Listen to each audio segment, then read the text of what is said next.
BSSS Rhythm. BSSS Rhythm. BSSS Rhythm. BSSS Rhythm, the international online radio से मैं हूँ RJ Farzeen and you are watching the radio rhythm podcast, जहाँ हम आपके लिए लेकर आते हैं कई सारी इंस्पायरिंग पर्सनालिटीज़ और उनसे जुड़े हुए कई सारी इंटरेस्टिंग कहानियाँ भी. So, without any further ado, and with the hope that all of you are as fit as a fiddle, let's begin our today's show. वो कहते हैं ना, मंजिल उन्हीं को मिलती है जिनके सपनों में जान होती है. पंखों से कुछ नहीं होता, हौसलों से उड़ान होती है. आज हमारे स्टूडियो में एक ऐसी शख्सियत मौजूद हैं जिन्होंने अपने बुलंद हौसलों से कई ऊंचे ऊंचे मकाम हासिल किए. Yes, presenting you all the visionary CEO as well as the creative director of Pristine Ideas, a renowned creative workshop conductor, a brilliant brand coach, and above all, an incredibly successful businessman, Mr. Janak Bhatt. Welcome to the Rhythm Studio, sir. Thank you for having me here. Sir, how are you feeling at BSSS and in our Rhythm Studio? It's very fantastic. बड़ा अच्छा है आपका campus और studio बहुत खूबसूरत है. मैं बहुत से बच्चों के फोटोग्राफ्स देख रहा हूँ यहाँ से, और ये पास आउट लोग हैं या I don't know currently. Yes, sir. These are actually our alumni, our Rhythm alumni. I think couple of people मैं जानता भी हूँ. So yes, I'm sure it's a good factory who's producing good people outside the world. And अभी हल्की मैं चिड़िया की भी आवाज़ सुन रहा हूँ, तो जिससे मुझे अच्छा लग रहा है. मुझे लग रहा है कि शहर के बीचों बीच होते हुए भी बड़ा ग्रीन और कैंपस है. Very beautiful campus. Congratulations to you and your management. Thank you, sir. Sir, the first question I have for you, sir, मुझे पता है कि you've been working in the marketing field, in the advertising field more. So, sir, my question for you is that कि आपको क्या हमेशा से advertising में interest था? Like, आपको क्या decided था कि if you choose a career, you'll make advertising as like your career? Sir, आपका educational background क्या रहा? हम सब जानना चाहेंगे. मुझे कभी ऐसा तो नहीं था कि एडवर्टाइजिंग में ही जाऊँगा, बट मेरी ड्राइंग थोड़ी ठीक ठाक थी, तो मुझे लगता था कि आर्ट साइड मैं कुछ कर लूँगा. बट मेरी इनिशियली इतना वो नहीं था. मतलब I am born and broad up in very middle class joint family, जहाँ 80 के 90 के दशक में यही माना जाता था कि आपका बच्चा डॉक्टर और इंजीनियर की दौड़ में कहाँ रहेगा, उस पर ज़्यादा फोकस होता था. But I was blessed with joint family was like कि जो भी करना है करिए. तो मुझे लगता था कि आर्ट एक अच्छा सब्जेक्ट हो सकता है, बट मुझे इतना नहीं पता था कि आर्ट से पैसे कमाए जा सकते हैं. मुझे यह था कि सिर्फ ये शौकिया तौर पे हो सकता है. बहरहाल बहुत से ऐसे लोग मिले मुझे इन द जर्नी, जहाँ मैंने अपने आप को देखा एंड आई थॉट कि yes this is a good feel. And then I learned. उसकी जो प्रारंभिक शिक्षा थी वो मैंने ली. I have learn all the software possibly which I could display. And मैंने कमर्शियल आर्ट किया फिर रचना संसद मुंबई से, और वहाँ पे मैंने सीखा कि कैसे एडवर्टाइजिंग होती है, कैसे लेआउट्स होते हैं, या जो भी एक प्रारंभिक शिक्षा जिसे माना जाता है उस पर्टिकुलर फील्ड के लिए. That I have done it. So या पढ़ाई की. Sir, as I know that you're the CEO of Pristine Ideas, so I know कि you've been working with that company for a very long time. Sir, मेरा सवाल आपसे ये है कि how exactly does your day go at Pristine Ideas? आपका daily routine कैसा रहता है वहाँ? बड़ा एनर्जेटिक रहता है, अच्छा रहता है.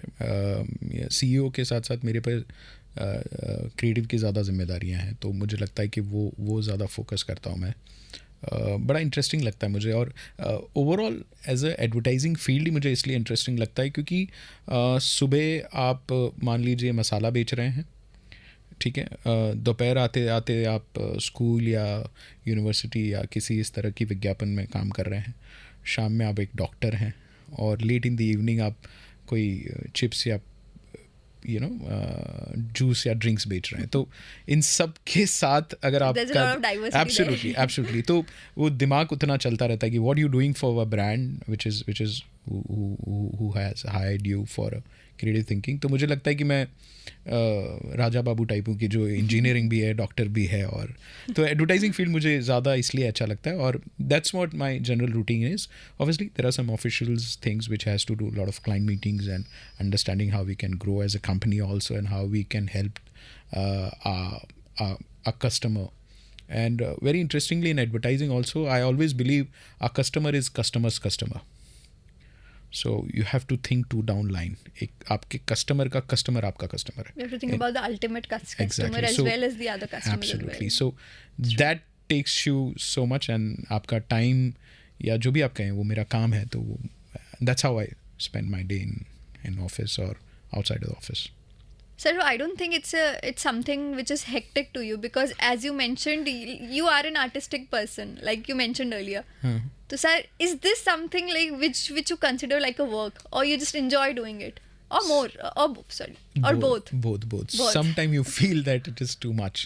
आप टायरिंग हो जाते हैं बिकॉज आपकी एक लिमिटेशन होती है. ऐसा नहीं है कि बहुत काम कर रहे हैं, बट एक मैंने अभी रिसेंटली कहीं कोट पढ़ा था और बड़ा मुझे अच्छा लगा था, और मैंने मोबाइल की स्क्रीन में भी रखा है कि some time as a creative person you have to do is absolutely nothing. So some time is important to do nothing. तो या बट कभी कभार आपको ऐसी प्रोडक्ट्स मिलते हैं, ऐसे ब्रीफ मिलते हैं जिस पे आपको काम करने में बहुत मज़ा आता है. आपको लगता है कि ओके आप रात भर काम करते हैं, फिर 2, 3, 4 क्या टाइम बज रहा है, you don't generally see it because that's आप उसमें अपना ब्रांड देखते हैं या जो भी है, मतलब वो आपको पैशनेट करता है. और कोई काम कभी कभार ऐसा हो जाता है कि आपको लगता है कि सर ऐसा होता है आपके साथ कभी कोई प्रोडक्ट हो जिसको आपको एडवर्टाइज करना, वो आपको बोरिंग लगे, like you just don't want to do it. बहुत बार होता है बिकॉज ये आपका काम है. जैसे इसलिए इसको फाइन आर्ट्स नहीं कहा गया, इसको कमर्शियल आर्ट कहा गया है. इसके आपको पैसे मिलते हैं. तो एग्जैक्टली सर सिर्फ काम एक पॉइंट पर जाकर हेक्टिक तो हो ही जाता है, no matter how much you're into it, right? हाँ, बट ज़्यादा नहीं होता.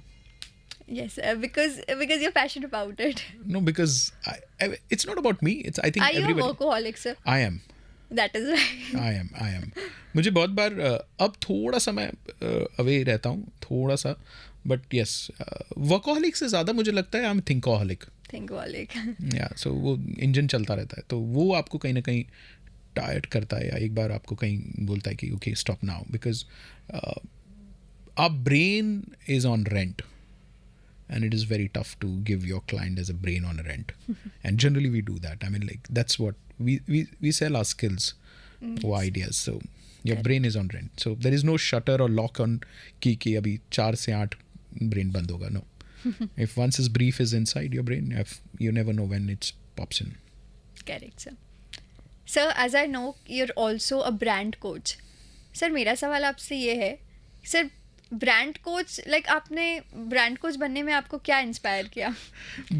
इंस्पायर वही है कि मुझे ऐसा लगता है कि बहुत से ऐसे इंडिया में ब्रांड्स हैं अभी, या प्रोडक्ट्स हैं जो ब्रांड बन सकते हैं. सिर्फ थोड़ा सा सपोर्ट या उनको गाइडेंस मिले, जिससे वो not only in India but internationally forum में भी वो बहुत कुछ काम कर सकते हैं. And I think India as a diversity जो है इनकी, वो बहुत स्ट्रॉन्ग है. और कुछ प्रोडक्ट्स के लेके तो बहुत ही अच्छी चीज़ है. जैसे अभी हम लोग एक यूएस मार्केट के लिए काम कर रहे थे, वहाँ पनीर को कुछ और कहा जाता है. पनीर को पनीर कहा जाता है, बट एक और कुछ शब्द है जो मैं अभी मिस कर रहा हूँ. तो ये मेरे लिए लर्निंग्स था. बट अब आप एक विदेशी को पनीर कैसे एक्सप्लेन करोगे? ठीक है, हम पैदा पनीर के साथ हुए, तो ये एक चैलेंजिंग जो होती है मुझे अच्छी लगती है, उसको सॉल्व करना, उसमें रहना, उसके लिए बात करना. तो ये प्रोडक्ट के साथ कभी कभार होता है. कैसे एक्सप्लेन करेंगे आप पनीर को? सो देयर इज अ चीज cottage something, it has a word, वो बोलते हैं उसको वहाँ पे. तो आपको पढ़ना पड़ता है कि वहाँ किस भाषा में किस चीज़ को कैसे कहा जाता है. उसके बाद आप सरलतम तरीके से कितना किया जा सकता है. तो मुझे लगता है कि वो that is one of the format which I liked to doing that. That's great, sir. So what if I ask you to brand this mic? What would you do? Is there any tagline for this mic? Oh. Okay, very quick. But will I get pay for it, or it's free? How? Sir, it's free. It's free. Okay. So I'll tell you how it works in. I mean, like, ऐसा कोई rule book नहीं है, but मैं कैसे इसको सोचता हूँ कि ये माइक क्या करता है. सबसे पहले तो उसके फंक्शन पे बात करते हैं कि माइक क्या करता है. हमारी आवाज़ को पकड़ के वो दूसरों तक पहुंचाता है या उसको एम्पलीफाई करता है. तो एक तरह से ये एम्पलीफायर है, या एक छोटी सी चीज़ को बड़ा करने वाला है. तो how I would see is may be it's wrong at this stage, but I will say हलचल को जज्बात बनाता है कुछ गूंजों को आवाज़ बनाता है, धुन को परवाज़ देता है, जहाँ तक पहुँचना है उसको वो पहुँचता है और मुझे ये आवाज़ बनाता है. Wonderful, sir. So I think it's a poetic way, but yeah, somewhere this ground is it important. I think वो अगर आप जितना इस पे डाइसेक्शन करें या इसको जितना सोचें, प्यार से देखें, तो और ये बहुत इम्पॉर्टेंट है और बड़ा अच्छा सवाल है ये, क्योंकि चांद पे लिखना बहुत आसान है बनिस्बत चम्मच पे लिखना, और एडवर्टाइजिंग में हम चम्मच पे लिखते हैं. तो ये हमारे लिए हमेशा से टफ होता है कि चांद पे लिखना, या बहुत बहुत खूबसूरत बातें कही जा सकती हैं उसके लिए, माशूक दिख सकती है उसमें, आपको किसी का जिक्र हो सकता है, बट जब आप sir like you said this field ask for a lot of creativity. तो सर मेरा सवाल आपसे ये है, आई एम क्यूरियस कि जो students who are not creative, तो सर वो क्या इस फील्ड में आ सकते हैं? And like what do the students have to do if they are willing to pursue this field? देखो, क्रिएटिव नहीं होना या होना ये कोई मापक नहीं है, और उसको कैसे मापेंगे? सर आप बताइए. एग्जैक्टली. तो कहने का मतलब है कि ये नहीं मापा जा सकता. क्रिएटिव को मतलब how you justify somebody is creative और not? So maybe by what they're doing, like Right. as a creative person, you have like various hobbies like you do, sir. Right. So मैं इसको अलग तरीके से मैं इसे कहूँगा कि आप कितने ऑब्जर्वर हो, आप चीज़ों को कितना सीखने की कोशिश करते हो, कितना चीज़ों को जानने की कोशिश करते हो. सर आपके हिसाब से ऐसा हो सकता है क्या जो क्रिएटिव नहीं है और वो क्रिएटिविटी वाली इंडस्ट्री में जाए और वो ऑब्जर्व करके उसको अपना सकता है? बिल्कुल बिल्कुल. बट इसमें प्रैक्टिस लगेगी आपको. मतलब ये ऐसी बात है कि कोई मैराथन दौड़ रहा है, जिसको पता है उसकी फिटनेस है और वो भाग रहा है, और कोई नहीं जानता बट उसके पास प्रैक्टिस इतनी रिगरसली कर रहा है और वो कर रहा है, तो शायद भाग तो सकता ही है. तो मुझे नहीं लगता कि कोई ऐसा पैरामीटर है. हाँ, आपको कुछ नियम हैं उसके, या कुछ जो उसकी जो बेसिक रिक्वायरमेंट्स हैं, आप वो पूरी करते रहें, तो मुझे नहीं लगता कि क्रिएटिव और नॉन क्रिएटिव ऐसा कुछ होता है. मतलब आई always believe every one is creative, because मुझे अभी अच्छा सा एक एग्जाम्पल याद आ रहा है. मैं एक कंपनी में था, और मैं इसलिए बोल रहा हूँ ये एग्जाम्पल क्योंकि मुझे शुरुआती दौर, करियर के दौर में मुझे ये पता चल गया कि आप कितने पानी में हैं. तो initially I was working with one of the brand and I won't take their name, और मैं काम कर रहा था. रात के तकरीबन 10:30-11 बज रही थी, और मैं ऑफिस में बैठा था. मेरे सीनियर्स भी बैठे थे, और मेरे सीनियर ने मुझसे कहा कि XYZ ऐड बनना है और आप इस पर काम करिए, सुबह इसका प्रेजेंटेशन है. और तो एक गार्ड साहब थे हमारे ऑफिस के, वो मेरे पास आए और उन्होंने मुझसे कहा कि क्या सोच रहे हो. तो मैंने, मतलब आप जो बोल रहे हैं ना कि मेरे पास एक अथॉरिटी थी कि I am a creative guy, do not ask me this stupid question, you might not understand. तो मैंने उनसे थोड़ी बदतमीज़ी से, मैंने सरल भाषा में, बट मुझे बाद में लगा कि ये बदतमीज़ी का एक और तरीका हो सकता है, तो मैंने उनसे कहा कि जाइए सर, आपको नहीं पता चलेगा मैं क्या सोच रहा हूँ. तो मैंने उनको थोड़ा सा धुतकारा. तो उन्होंने मुझे बड़े कंसर्न तरीके से कहा कि नहीं, तुम कब से मेहनत कर रहे हो, मैं देख रहा हूँ, मुझे बताओ कि या कि क्या कर रहे हो. तो फिर मैंने बोला कि मैं एक पोस्टर बना रहा हूँ, एक XYZ ब्रांड है, उसके लिए पोस्टर बना रहा हूँ. तो बोला कितना सिंपल है. तो मुझे बड़ा गुस्सा आया पहले तो कि यार, एक तो मैं स्किल्ड आदमी हूँ इस चीज़ के लिए, मुझे जानकार जैसे मैं मानता था एक अहम के हिसाब से, और ये व्यक्ति जो गार्ड है, तो उन्होंने कहा कि फिल्मों के जैसे पोस्टर बनते हैं वैसे बना दीजिए, कितनी सरल है ये आप. तो मैंने कहा ठीक है करके मैंने उस व्यक्ति को उस वक्त वहाँ से बाहर किया, और मैंने अपने सीनियर से जाके कहा कि यार कैसा आदमी है यार, मतलब वो बेतुकी बातें कर रहे थे और ऐसा. तो मेरे सीनियर ने मुझे कहा कि जना कि he has a valid point, just think his word and सोचो इस पे. और जो आपका पहला सवाल था कि क्रिएटिव कैसे बना जा सकता है, उसका एक तरीका ये है कि मैंने उनके शब्दों को गौर से सुना, और उन्होंने कहा कि मूवी पोस्टर की तरह बना लो. और मूवी पोस्टर की तरह बनाने के लिए मैंने क्या किया, और मैंने ऑब्जर्व किया, ये मेरा एक, मैंने उनसे ग्रहण किया, इस चीज़ को मैंने अपने अंदर उतारा कि कैसे बन सकता है. तो मैंने फिल्मों के नाम से पोस्टर बनाया कि धूम in your showroom now with XYZ bike, फिर मिलते हैं. I picked up all the movie names and that become a sudden poster series, Jaane Bhi Do Aaro, all the classic movies Yeah. which built the posters, and we presented to the client, and client said, wow, I could not see a X product has been weaved in the name of movie. और बहुत अच्छी तारीफ हुई, अच्छा हुआ. But अब इसे मैं क्रिएटिव मानूं, आप मुझे क्रिएटिव मानेंगे या उस व्यक्ति को? इस व्यक्ति को ऑब्वियसली, आपको भी. हाँ, क्योंकि मैंने वहाँ से निकाला. Yeah. तो आइडिया मैं यही बोल रहा हूँ कि समटाइम आपकी जो ऑब्जर्वेशन करने की तरीका होता है या उसको उठाने का तरीका होता है, वो आपको बहुत इम्पॉर्टेंट है. और भारत इतना कल्चर्ड है, कहानियों से भरा हुआ है, दोहे, लोकोक्तियाँ, मुहावरे, क्या नहीं है मतलब हमारे पास. We are content heavy nation. तो मुझे लगता है कि ये बहुत सी चीज़ें आसानी से जुड़ती जाती हैं. So you mean what Yeah. one has to do is observe properly also also. ये भी करना है. And sir, what about the students who are willing to be in this industry? आइए बिल्कुल. हमें हर बार हर रोज़ नए लोग चाहिए. अगर आप बेहतर हैं तो बिल्कुल आइए, आप पढ़िए, सीखिए. बहुत से ऐसे इंस्टीट्यूशंस और यूनिवर्सिटीज़ हैं जो आपको इसमें अब तो बढ़ रहा है दायरा, लोगों की डिमांड आ रही है, फेमस लोग आपको पढ़ाने के लिए तैयार हैं. तो मुझे लगता है कि वो आना चाहिए, करना चाहिए, और बहुत अपॉर्चुनिटीज़ हैं. हाँ, बट आपको उन चीज़ों के प्रति ध्यान देना होगा. इसे सिर्फ ऐसा मत समझिए कि एक फैंसी जैजी ग्लैमर, ये हो सकता है, इसके बाय प्रोडक्ट हैं ये सब, बट उसकी गर्त में बहुत मेहनत है. या उसके गर्त में एक बहुत मेहनत है, शिद्दत है. In fact lot of tough time you have to face it. It's just not that fagging a cigarette, or it's more than that. It's more than that. तो Sir, वो टारगेट से थोड़ा सा अगर हट के अगर इस फील्ड को देखा जाए तो it's a good opportunity. Sir, आपकी इस ब्रांडिंग एडवर्टाइजिंग की जर्नी में सर आपने कई प्रोडक्ट्स एडवर्टाइज किए होंगे अभी तक. You have worked with a lot of brands as you mentioned.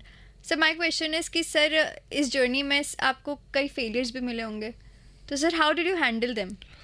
It's failures बहुत हुए, मतलब मुझे लगता है कि सक्सेस लिस्ट से ज़्यादा फेलियर लिस्ट है. बट ये अच्छा लगता है कि sir but I guess failure list ही सक्सेस लिस्ट बनाती है. यू आर राइट, बट कभी कभार ये फ्रस्ट्रेशन भी लाती है. बट उस वक्त आप उससे बाहर आके उस पर काम करना शुरू कर दें तो मुझे लगता है कि वो होगा. बहुत से कैंपेन्स या एडवर्टाइजिंग आर्ट पीस और ऐसे आज भी हमारे बाउंस हो जाते हैं. You think this is the best for client, but client just Client may not like it. forget like it, but they reject it. Sometimes you don't have a answer. आपको जवाब भी नहीं मिलता कि क्यों पसंद नहीं आया, बस नहीं पसंद आया. तो फेलियर छोटी बड़ी सब तरीके की मिलती है हमें. बट हाँ, आपको वहाँ से ही एक और ब्रीफ निकालनी होती है, वहीं से उसको डिगिंग करके आप क्लाइंट के साथ बैठ के समझें उसकी बातों को और फिर उसकी चीज़ों को निकालेंगे. तो मुझे लगता है कि वो बहुत रेलेवेंट करती हैं, बहुत इम्पॉर्टेंट होती हैं उस वक्त के लिए. तो या फेलियर इज़, मैं अभी एक रीसेंट वेब सीरीज़ दिख रहा था, उसमें से ये लाइन मैं कोट कर रहा हूँ, बहुत अच्छी लाइन लगी. संदीप भैया करके अभी एक वेब सीरीज़ TVF पे है शायद से. उसमें एक लाइन है कि फेलियर धार देती है, सक्सेस तो सिर्फ लोहा है.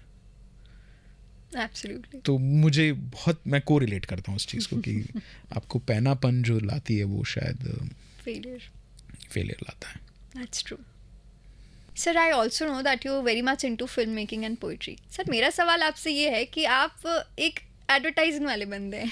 सर आपका वहाँ से यहाँ रुझान कैसे हुआ? नहीं, ये ग्रे लाइन एक ही है. मतलब मैं जैसे मैंने आंसर भी कर चुका हूँ कि ये तीनों एब्सोल्युटली सेम है. जो इस जस्ट आपकी विधा अलग होती है, कहने का तरीका होता है तीनों स्टोरी टेलिंग. रुझान मतलब मुझे ऐसा लगता है, और maybe I am wrong, कि मैं किसी बात को 30 सेकंड में कह सकता हूँ, तो मुझे लगता है कि 3 घंटे में आराम से कह सकता हूँ. True. तो और 3 लाइनों में भी कह सकता हूँ. तो ये तीनों मेरे मतलब जैसे आई वाज मेंशन बिफोर, चाचा मामा के भतीजे हैं, सब हैं. तो ये इंडस्ट्री बहुत क्लोज है. और पता नहीं, ऐसा बहुत बार देखा है मैंने. इनफैक्ट हमारी इंडस्ट्री में भी, एडवर्टाइजिंग इंडस्ट्री में भी, कि अच्छे जो एडवर्टाइज़र हैं वो फिल्म मेकर भी बने हैं. तो सर आपका ऐसे प्लान्स हैं एडवर्टाइजिंग से फिल्म मेकिंग में? प्लान्स तो बहुत हैं, यस हैं, बट वक्त और क्या कहते हैं उसको, डेस्टिनी तय करेगी कि कितना जल्दी या कितना लेट होगा इसमें. बट हाँ, हमारी इंडस्ट्री में ये बड़ा एक आम तौर पे ये रुझान देखे गए हैं कि अच्छे advertiser jumping on to film making. Yes, और वो अच्छा करते हैं. जैसे एक हैं अय्यर मैम हैं करके, मैं नाम थोड़ा बोल रहा हूँ, नीलेश जी हैं. तो ये 2-3 लोग हैं, बहुत से हैं, मतलब 2-3 नहीं हैं. जैसे आप आर बाल्की जी को देखिए, पहले एडवर्टाइजिंग से वो फिल्म मेकिंग में गए. रेंजिल डिसोजा एडवर्टाइजिंग से फिल्म मेकिंग में आए. बहुत से ऐसे नाम So sir, I hope the next name is yours then. I also hope. मुझे भी होप है, बट ऐसा मेरा, टू बी वेरी ऑनेस्ट, उतना जुनूनी नहीं हूँ. ये लोग बहुत जुनूनी थे, इन्होंने बहुत मेहनत की है. और हर क्रिएटिव फील्ड आपसे बहुत कुछ मांगता है, समय के साथ साथ आपके अंदर से बहुत कुछ मांगता है. True sir. और वो इतना मुझे नहीं लगता कि आसान होता है. और वो देना और उसको मतलब सहन करना, ये बहुत इम्पॉर्टेंट है. इस दौर, इस जर्नी में आप बहुत कुछ पर्सनली भी खो देते हो. बट ये बहुत सीरियस इशू है. बट हाँ, मतलब एडवर्टाइजिंग या फिल्म मेकिंग या किसी भी आर्ट विधा का बंदा उसको उतना दिखाता नहीं है. बट या वो ये पर्सनल बहुत लॉस भी होता है. बट हाँ, it's a what you say, good pen to have in your side. True sir. Sir, I also know that you are very passionate about poetry. Sir आपका फेवरेट पोइट कौन सा है? ओह, मैं भोपाल शहर में बैठा हूँ अभी इस वक्त, और बशीर बद्र मुझे बहुत पसंद है, बहुत पसंद है. और मतलब उनकी लिखने का तरीका या उनके पढ़ने का जो तरीका है, मैं खुशनसीब हुआ हूँ कि मुझे 2 बार मुझे मिलने का मौका मिला बशीर बद्र से. Wow sir, that's wonderful. और बहुत अच्छा लिखते हैं. और अभी के नए शायरों में, अगर लेखकों में से कहा जाए, तो बहुत से ऐसे लोग हैं कि जो मुझे मैं उनसे इन्फ्लुएंस होता हूँ. मुझे लगता है कि बहुत राहत इंदौरी साहब, मुनव्वर रान साहब, अशोक श्रीवास्तव, आलोक Srivastava, sorry. Sir, I've seen a lot of people who loves Rahat Indori. Like here in our rhythm studio especially, there are so many people who they're just very fond of him. बिल्कुल, मतलब बहुत से ऐसे हैं. ये तो famous lot हैं, और क्योंकि इन्होंने बहुत लिखा है, पढ़ा है. बट नई जनरेशन जो आ रही है अभी, जो मेरे से कम 1-1.5 साल छोटे बड़े जो लोग लिख रहे हैं, अमेजिंग लिख रहे हैं. मतलब sir, it's really nice to see the way people write, because I think कि उनके लेखन से ही हम समझ जाते हैं कि उनके सोचने का तरीका क्या है. It a kind of reflects their perception. It's really wonderful. और सबसे अच्छी बात है ना लेखक की, और या बड़े तौर पे ये कहा जाए कि एक पोएट्री, या चाहे उस लेखक या लेखन की बात करें, ये फिर भी आप वो जिस भाषा में, और ऐसा नहीं ये नहीं कहा गया है पहले, सर कहा वही कहा है, सबके अलग अलग तरीके हैं. और वो आज की मौजू हालात में भी सटीक बैठते हैं. तब वो शायर बड़ा हो जाता है, तब वो कहने वाला बड़ा हो जाता है, तब वो लेखक बड़ा हो जाता है, गीतकार बड़ा हो जाता है. इसलिए फिल्म्स जो है ना, वो उस मौजू को पकड़ के बात करती है. तो मुझे लगता है कि वो बहुत सटीक बैठ जाता है. आपका दिल टूटता है तो आप उस तरह के गाने सुनते हैं, आप जीत जाते हैं तो आप उस तरह के गाने सुनते हैं, आप किसी को उत्साहित या प्रेरित करने के हिसाब से तो आप उस तरह की चीज़ें को सुनते हैं, पढ़ते हैं. So no matter how different the situation is, people somehow relate to it. Absolutely. क्योंकि एक सब वही प्रोसेस दोहराते हैं, सांस अंदर लेना और बाहर लेना. एक सिंपल फैक्ट है वो. और जब तक कॉमन रहेगा, मुझे लगता है सब चीज़ें कॉमन रहेंगी. So sir, any favorite lines of yours of Bashir Badr? कोई हाथ भी ना मिलाएगा जो मिलोगे गले तपाक से, ज़रा फासलों से मिला कीजिए, नए दौर के लोग हैं. लवली. तो मैं शायद कुछ उल्टा सुल्टा पढ़ लिया होगा, बट कहने का मतलब मोटा मोटी वही होगा शायद. तो मैंने उनको बहुत सुना है, अच्छे हैं, मुझे पसंद भी हैं. और ये उनका एक मुझे लिखा हुआ बड़ा अच्छा लगता है. So that was truly a wonderful show. I enjoyed every bit of it. So lastly, is there like a message you'd like to give to our audience? Just do it what you आपने ठाना है, करते रहिए. और उसके प्रति जो भी आपकी शिद्दत है उसको कम मत होने दीजिए. मुझे नहीं पता आप क्या सोच रहे हैं, बट जो भी मुझे सुन रहा है, अगर मैं रेलेवेंट हूँ उनके लिए, तो यस, आप काम करते रहिए, आप निरंतरता रखिए। बहुत से टाइम ये लोग, मुझे बहुत से लोग मिलते हैं और बोलते हैं कि इट्स सो मोनोटोनस, बट मैं उसका एक दूसरा रूप देखता हूँ कि अगर सूरज ये कह दे कि इट्स सो मोनोटोनस टू इससे उगना और ढलना है, तो मुझे लगता है वो दिन खराब होगा। तो some time monotonous is right way to do it, and specially जब तक आपको सक्सेस नहीं मिलती या आपको वो मुकाम नहीं मिलता जहाँ आप पहुँचना चाहते हैं, तो मुझे लगता है कि for brief time creatively monotonous रहिए, उसकी निरंतरता को बनाए रखिए, क्योंकि एक कंटिन्यूशन जो चीज़ होती है वो क्रैक करती है, वो बिल्ड करती है, वो बहुत कुछ सिखाती है। I always believe that you have to be, जैसे मैं कहता हूँ कि I am a student of life. ज़िंदगी आपको हर मोड़ पे इतनी चीज़ें अलग ढंग से, अलग लोगों के ज़रिए सिखाती है। तो मुझे लगता है कि मैंने जो सीखा है जो प्रकृति से, कि आप क्रिएटिवली मोनोटोनस रहिए, वो चीज़ करते रहिए, बट अलग तरीक़ों से, अलग रास्तों से करते रहिए, but keep doing it whatever you wanted to. And my best wishes and all the best to everyone who is listening me, all the best, and I am sure you will achieve what you have planned for yourself. Great, sir. So now that's something I surely remember. Don't know about the listeners, but I can say that it must be really, really helpful for the listeners as well. So, sir, thank you again for your precious time, for taking out your valuable time for us. And it was a lovely session again. And thank you so much for our listeners for tuning in with us. वैसे अब मेरा आपसे विदा लेने का वक्त आ गया, but आप कहीं मत जाइएगा, because I'll be back again with another phenomenal personality and another phenomenal podcast. Till then, stay happy, stay tuned, and keep on watching the BSSS Rhythm podcast. This is RJ Farzeen signing off. BSSS Rhythm.